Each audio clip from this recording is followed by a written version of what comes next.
summer I met Callum. Portland was wrapped in smoke, wildfires burned just over the mountains, and every sunset looked like the sky was bleeding. People wore masks before it was normal. The air stung your lungs and made you feel like you were always on the edge of something dangerous. I was staying at my aunt's house in the Alberta Arts District, recovering from what my therapist called emotional collapse. I called it a betrayal. My fiancé David had left me for my best friend 2 weeks before our wedding, and in the process I lost them both. The venue deposit, the save the dates, the life I thought I was living, all of it gone in a single text that read, "I'm sorry, I didn't plan this. Please don't hate us." I hadn't spoken in full sentences for days. Then came Callum. He worked at the used bookstore on 28th, the kind of place that smelled like mildew and unfinished dreams. He noticed me first. I guess I looked how I felt, hollow. When I checked out a worn copy of Letters to a Young Poet, he tucked in a napkin with a message scribbled in ink. Some people are like ash, beautiful, but they disappear if you hold them too tight. Don't be ash. I should have found it cheesy. Instead, I cried in my car for 15 minutes.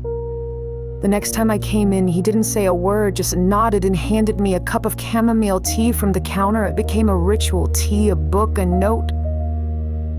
Each one was a thread. He used to quietly sew me back into myself. He was gentle, laughed with his whole face. He had long fingers stained with ink and a scar along his temple he never mentioned. I never asked. We didn't go on dates. We wandered Forest Park, the Saturday market, a cemetery with moss-covered angels. I learned he used to teach creative writing at a community college before he stopped. No explanation. I didn't press. One night in the haze of heat and smoke, he kissed me behind the bookstore, and it felt like forgiveness. My heart had been a locked door for months. He didn't break it open. He waited until I turned the knob myself.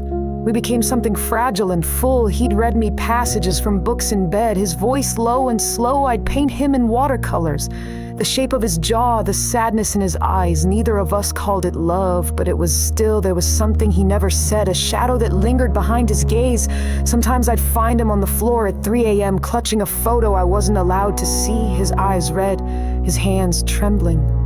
He'd always say, "I'm okay, just old ghosts." I believed him, until the night everything broke. It was late September. The fires had finally died down, but the smell still lingered in the walls like memory. I was closing up the bookstore for him when a woman walked in, her hair rain-drenched, her eyes wide. "I'm looking for Callum." I told her he wasn't there.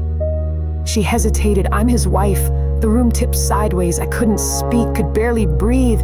She went on, voice tight. "He disappeared a year ago after our daughter drowned. Her name was Iris. She was 5. One day, he just left. No note, nothing. He stopped answering calls. I thought he was dead." That night, I found him in his apartment packing a duffel. He didn't deny it.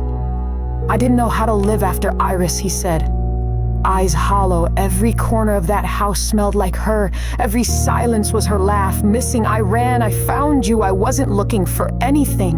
But you made me feel like maybe I could breathe again." "You lied to me," I said, my voice cracking. "I didn't lie," he whispered. "I just didn't tell the truth." He tried to hand me a letter, but I let it fall. I walked away before I could change my mind. Weeks passed, the bookstore closed. No more tea, no more notes, just silence where his voice used to live in my head. Then one morning, a package arrived. Inside, a sketchbook, page after page of us, me reading, laughing, painting, one drawing of a little girl with wild curls and a gap-toothed smile, Iris. And beneath it, a note. "I see her in the light again. Thank you for that. I'm going home. If you ever want to find me, bring a book and forgiveness." It's been a year now. And today, for the first time, I'm driving east toward the house that used to be his. A book in my lap, my heart in my throat. Some stories aren't meant to end. They just pause, waiting for the next chapter.